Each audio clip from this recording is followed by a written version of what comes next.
Assalamualaikum warahmatullahi wabarakatuh. Saya Fatimah Nurmawati dengan NIM H1D023019 untuk kelas Kapita Selekta Informatika A. Nah, pada kesempatan kali ini saya akan mempresentasikan tugas mission briefing untuk tugas pertemuan ke-11 mengenai perancangan arsitektur CICD untuk sebuah startup e-commerce yang masih mengalami deployment manual dan sering mengalami downtime. Oke, jadi pada studi kasus ini, terdapat sebuah startup e-commerce skala menengah yang masih melakukan deployment secara manual. Kondisi tersebut tentunya menyebabkan beberapa masalah seperti proses rilis yang terlambat, tingginya risiko human error, serta sering terjadi downtime ketika aplikasi diperbarui.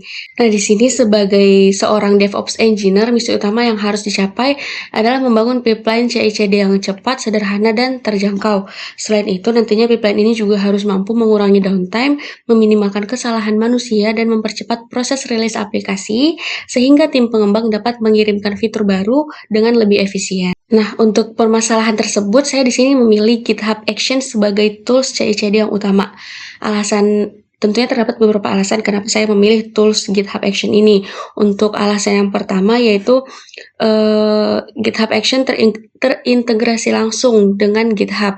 Jadi ketika developer melakukan push kode atau pull request, pipeline dapat berjalan secara otomatis tanpa konfigurasi tambahan yang rumit.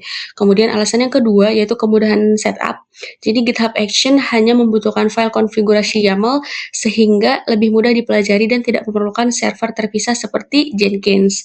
Alasan yang ketiga yaitu efisiensi biaya. GitHub Action di sini menyediakan free tier yang cukup memadai untuk kebutuhan startup skala kecil hingga menengah. Selain itu, GitHub Action juga mendukung berbagai otomisasi seperti build aplikasi, testing, security checking, deployment, hingga monitoring. Kemudian dari sisi keamanan, tersedia fitur secrets management, approval workflow, branch protection, dan role permission yang membantu menjaga keamanan proses deployment. Untuk memastikan pilihan tersebut diambil dengan tepat, di sini saya membandingkan GitHub Action dengan tools Jenkins dan GitLab CI. Jadi jika dilihat dari kemudahan setup, GitHub Action menjadi pilihan yang paling sederhana. Jadi di sini Jenkins memang sangat fleksibel, tapi memerlukan server sendiri dan proses maintenance yang lebih tinggi. Kemudian sementara GitLab CI akan lebih optimal apabila organisasi memang menggunakan GitLab sebagai platform utama. Berdasarkan perbandingan tersebut, GitLab Action menjadi pilihan yang paling sesuai untuk startup e-commerce karena mampu memberikan keseimbangan antara kemudahan pengguna, biaya, dan kemampuan otomisasi. Selanjutnya pada saat ini ditampilkan rancangan arsitektur CICD yang saya usulkan. Untuk arsitektur ini terdiri dari 3 fase utama, yaitu continuous integration, continuous delivery, dan production. Setiap fase tentunya memiliki peran yang berbeda untuk memastikan proses deployment berjalan dengan cepat, aman, dan minim downtime. Untuk detail proses yang masing-masing fase akan saya jelaskan pada slide berikutnya.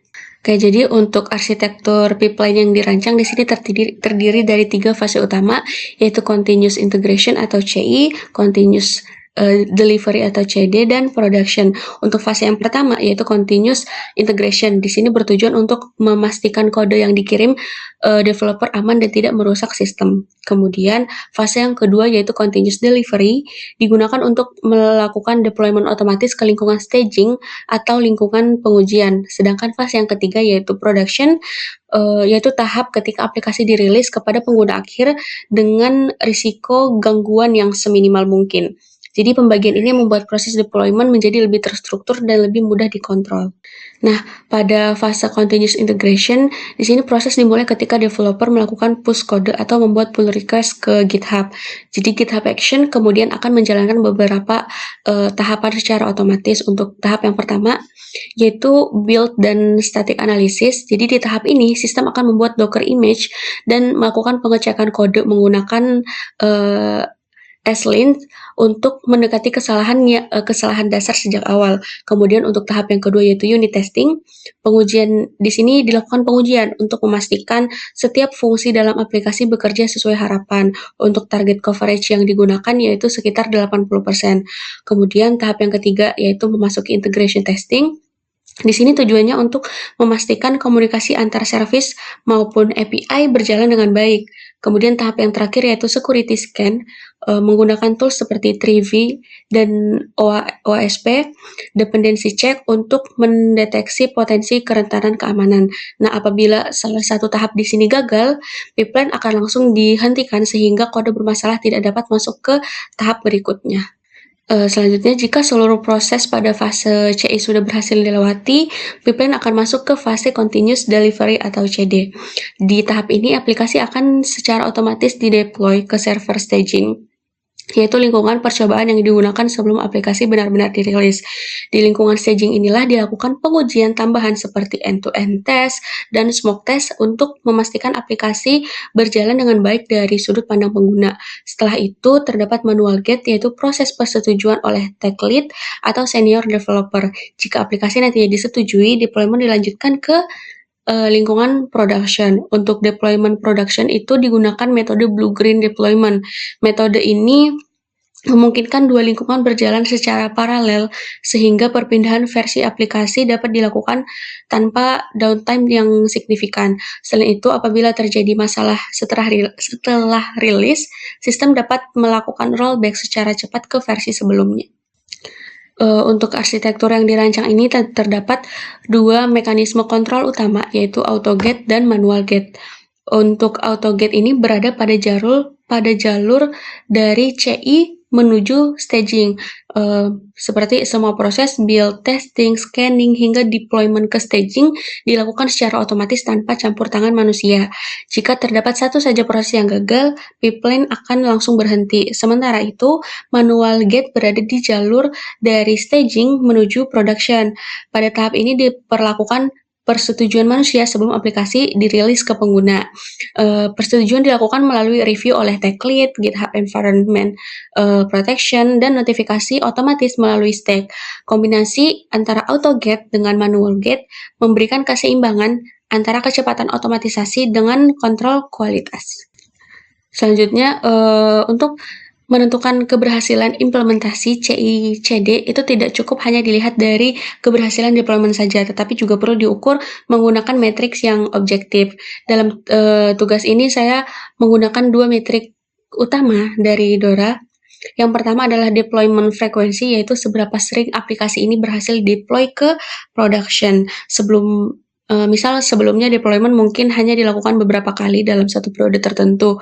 Nah, setelah kita implementasikan CI/CD, di sini targetnya adalah deployment dapat dilakukan setiap hari, bahkan beberapa kali dalam sehari, seperti itu.